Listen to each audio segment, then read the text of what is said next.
Hello students, welcome to Dayal academy. Last video में हमने BA programme और बीकॉम प्रोग्राम स्टूडेंट्स के लिए जेनरिक इलेक्टिव में इंग्लिश सब्जेक्ट इंग्लिश फ्लुएंसी पढ़ना शुरू किया था।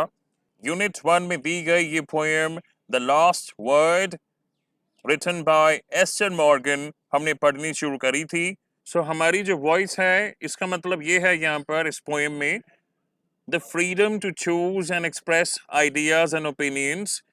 अगर हम अपने आप को बिना किसी प्रेशर के एक फ्री वे में हम एक्सप्रेस कर पाते हैं तो हमारी एक पहचान होती है। और अगर हमें ऐसा नहीं करने दिया जाता, अगर हमें दबाया जाता है, अगर हमें बोलने नहीं दिया जाता तो हमारी फिर पहचान भी खो जाती है। अब आप ये सोच रहे होंगे कि ये ऐसा कौन सा वर्ड था जो ये वुमेन बोलना चाहती थी, जो हमारा समाज इन्हें बोलने नहीं देता था, जिनकी वजह से इनकी वॉइस नहीं है और आइडेंटिटी नहीं है। तो ऐसा कौन सा वर्ड है जो बहुत छोटा सा है, यानी 2 लेटर्स का ये वर्ड है और इतना इम्पोर्टेंट है। तो ये सुनते ही पहला काम आप ये करने लगेंगे कि आप सोच में पड़ जाएंगे। आप सोचने लगेंगे कि 2 लेटर्स वर्ड्स ऐसे कौन कौन से हो सकते हैं जो इतना इम्पोर्टेंट है इस वुमन के लिए। अब देखा जाए तो TO2 भी एक 2 लेटर वर्ड है, ठीक है। IS is भी एक 2 लेटर वर्ड है। लेकिन इस पोएम के कॉन्टेक्स्ट को समझते हुए आप ये देखें कि जो वर्ड्स हमारी इंडिविजुअलिटी को असर्ट करते हैं उनमें से कुछ शब्द हैं जैसे मी यानी मुझे, एम आप जानते हैं, और सबसे बड़ा जो वर्ड है दैट इज नो। अब पोएट ने इस वर्ड को क्लैरिफाई नहीं किया है, आपके लिए छोड़ दिया है कि आप बताएं ऐसा कौन सा वर्ड है जो इस वुमन का खो गया है। तो अगर आप इन वर्ड्स पर गौर करें, खास तौर पर इस वर्ड पर NO नो, अब इसे आप रिलेट करें, सोचें अगर हमारा समाज विमेन को अच्छे से ट्रीट नहीं करता है, अगर विमेन को सप्रेस किया जाता है, उन्हें दबाया जाता है, उन पर अत्याचार होता है, चाहे वो उनके खुद के घर में हो, अगर विमेन चुपचाप सहती जाती हैं तो वो इन चीज़ों का शिकार बनती हैं, यानी दे आर विक्टिम्स। और अगर वो एक वर्ड बोलना सीख लें जिससे वो अत्याचार खत्म हो सके, उनकी खुद की पहचान बनी रहे, वो वर्ड शायद ये हो सकता है नो। अब इस पोएम की जितनी भी समरीज आप पढ़ेंगे आपको उन समरीज में एग्जाम्पल्स दिए जाएंगे, जैसे कि आपको बोला जाएगा कि आपके घर में जो फीमेल्स हैं आप ये बात उनसे रिलेट करके देखें। फॉर एग्जाम्पल आपके घर में जो खाना बनाती हैं जैसे आपकी माँ, तो आपकी मदर से शायद ये एक्सपेक्ट किया जाता है रोज़ कि वे रोज़ सुबह उठकर सबके लिए खाना बनाएं बिना किसी सवाल के। घर का जो भी काम है वो उन्हें करना होगा, क्योंकि अभी भी कुछ मेल्स ऐसे हैं जो ऐसा समझते हैं कि भाई तुम क्या काम करती हो सारा दिन, तुम घर में ही तो रहती हो। कुछ एग्जाम्पल्स आपको ऐसे दिए जाएंगे जो इस पोएम में मेंशन नहीं है, आपको रिलेट करना है।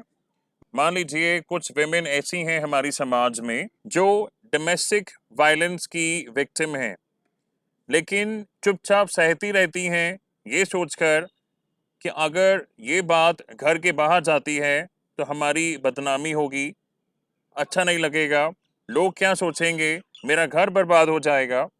तो इन चीज़ों की वजह से मेरे पेरेंट्स को ताने सुनने को मिलेंगे कि तुम्हारी बेटी छोटी मोटी बातों के लिए घर छोड़ के आ गई। तो ऐसे भी आपको एग्जाम्पल्स देखने को मिलेंगे कि विमेन चुपचाप अत्याचार सहती हैं, चाहे वो डोमेस्टिक वायलेंस हो, किसी भी रीज़न के लिए, चाहे वो डाउरी हो या कोई और रीज़न। तो ऐसे अत्याचार को सहना, बिना कुछ बोले अपनी फीलिंग्स को दबाए रखना, छुपा कर रखना, इन शब्दों का इस्तेमाल नहीं करना जो उनकी खुद की आइडेंटिटी को असर्ट करते हैं, ये एक और एग्जाम्पल है जब आप समझने की कोशिश करते हैं कि ऐसा क्या इस पोएम में बताया गया है जो विमेन के साथ होता है, यानी हमारा समाज उन्हें ऐसे ट्रीट करता है। तो एग्जाम्पल के तौर पे अगर ऐसी विमेन जिन पर ऐसे अत्याचार होते हैं, अगर वो ठान लें कि वो चुप नहीं बैठेंगी, उन्हें सिर्फ एक शब्द बोलना है, नो मैं और बर्दाश्त नहीं करूंगी, तो उससे सारे हालात बदल सकते हैं। लेकिन अगर समाज की एक्सपेक्टेशंस की बात करें या लोक लज्जा की बात करें कि ऐसी वेमेन अगर अपने आप को फ्रीली एक्सप्रेस करने में कॉन्फिडेंट नहीं महसूस करती हैं, उन्हें डर लगता है अपनी फैमिली के लिए, या ये सोचती हैं कि हमारे बच्चों का क्या होगा या लोग क्या सोचेंगे, तो ये सिचुएशन हमें वापस वहीं ले चलती है जहां पर वेमेन अपनी फीलिंग्स को फ्रीली एक्सप्रेस नहीं करती हैं, they don't have a voice and as a result they don't have an identity. Last में मैं यही कहना चाहूँगा कि सारे मेल्स एक जैसे नहीं होते हैं। आप में से कुछ स्टूडेंट शायद ये सोच रहे होंगे कि बहुत बढ़ा चढ़ाकर इस पोएम को एक्सप्लेन किया गया है। गाइस, ऐसा नहीं है। आप ध्यान दें, जिस कलेक्शन में से ये पोएम ली गई है, बियॉन्ड कॉलिंग डिस्टेंस, ये पब्लिश हुई थी 2001 में। हम वीडियो बना रहे हैं 2023 में, यानी कि 22 साल हो चुके हैं इस पोएम को लिखे हुए। तो जाहिर सी बात है, हालात बदलते रहते हैं, लेकिन इस पोएम का मीनिंग आपको समझ में आना चाहिए। ये हमारा प्राइमरी गोल है। और इस यूनिट में इस पोएम के तुरंत बाद एक राइटिंग टास्क आपको दिया जाता है कि आप जेंडर बायस को लेके एक पैराग्राफ लिखें। और अब हम नज़र डालेंगे आपके क्वेश्चन पेपर पर।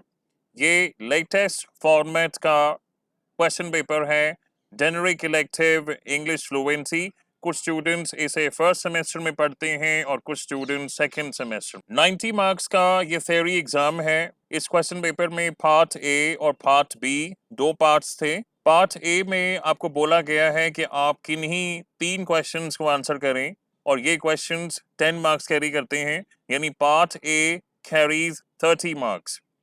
तो ये जो क्वेश्चंस हैं, डायरी एंट्री पर क्वेश्चन है, ब्लॉग पोस्ट पर क्वेश्चन है। आपको मैं याद दिला दूं कि हमारे चैनल पर इंग्लिश फ्लुएंसी नाम की एक प्लेलिस्ट है। उस प्लेलिस्ट में ऐसे बहुत से क्वेश्चंस सॉल्व करके वीडियो में समझाए गए हैं और नोट्स भी प्रोवाइड किए जा चुके हैं। और इस क्वेश्चन पेपर में पैराग्राफ राइटिंग आया है, लेकिन यहाँ पर टॉपिक है कि write a paragraph on ways to manage your finances as an undergraduate student. इस पर भी एक सेपरेट वीडियो में आंसर समझाया गया है, कैसे आप एग्जाम में ये क्वेश्चन आंसर कर सकते हैं। तो इस क्वेश्चन पेपर का पहला क्वेश्चन डायरी एंट्री, इस पर वीडियो बन रखी है, आप उसे देखें। ब्लॉग पोस्ट कैसे लिखा जाता है ये हम डिटेल में समझेंगे, लेकिन इस पर भी एक सॉल्व वीडियो बनाई जा चुकी है। पैराग्राफ राइटिंग पर भी वीडियो बन रखी है, आप देख सकते हैं। क्वेश्चन नंबर 4 में आपको ब्लैंक्स फिल करने हैं यूजिंग करेक्ट आर्टिकल्स और प्रपोजिशंस। ये भी एक सॉल्व वीडियो में एक्सप्लेन किया गया है। क्वेश्चन नंबर 5 में आपको एक पैसेज दिया गया है जिसमें आपको मिस्टेक्स आइडेंटिफाई करनी है। ये भी एक सॉल्व वीडियो में एक्सप्लेन किया गया है। ये था पार्ट ए, जिसमें 5 क्वेश्चंस आए थे। इन 5 क्वेश्चंस में से आपको कोई 3 क्वेश्चंस अटेम्प्ट करने हैं, और इसके बाद शुरू होता है पार्ट बी, जिसमें एक अनसीन पैसेज है और उस अनसीन पैसेज पर बेस्ड क्वेश्चंस हैं। तो remaining questions one by one हम सॉल्व्ड आंसर के साथ वीडियोस में लेके आएंगे इसी प्लेलिस्ट में, और आपके स्टडी मटेरियल में जो रिमेनिंग टॉपिक्स हैं उन्हें भी हम वन बाय वन कवर करते रहेंगे। तो जो स्टूडेंट्स हमारे चैनल पर पहली बार आए हैं, हमारे चैनल पर सेमेस्टर वाइज और सब्जेक्ट वाइज प्लेलिस्ट अवेलेबल हैं। फॉर एग्जांपल, ये playlist skill enhancement course communication in everyday life की है। इससे संबंधित सॉल्व क्वेश्चंस की वीडियोस आपको इस प्लेलिस्ट में मिलेंगी। ये English discipline 16th and 17th century English drama की प्लेलिस्ट है। इससे संबंधित लेक्चर्स और सॉल्व क्वेश्चंस आपको इस प्लेलिस्ट में मिलेंगे। ये इंग्लिश फ्लुएंसी की प्लेलिस्ट है, जिसमें आज जो आपने वीडियो देखी है वो इसी प्लेलिस्ट में आपको मिलेगी। थ्योरी एग्जाम्स के सॉल्व क्वेश्चंस हो या इंटरनल असेसमेंट के सॉल्व क्वेश्चंस, या आपके सिलेबस में जो टॉपिक्स गिवन हैं उनके लेक्चर्स, जैसे आज आपने ये वीडियो देखी है, ये सभी आपको इस प्लेलिस्ट में मिल जाएंगे। इसके अलावा ये reading Indian fiction in English की प्लेलिस्ट है। बिल्कुल ऐसे ही टॉपिक्स की unit wise explanation, theory exams के सॉल्व क्वेश्चंस और इंटरनल असेसमेंट के भी सॉल्व क्वेश्चंस आपको इस प्लेलिस्ट में मिलेंगे। ऑलराइट गाइस, नेक्स्ट वीडियो में हम नेक्स्ट टॉपिक लेके आएंगे। तो if you like the video, please share it with your friends and subscribe to our channel and thank you for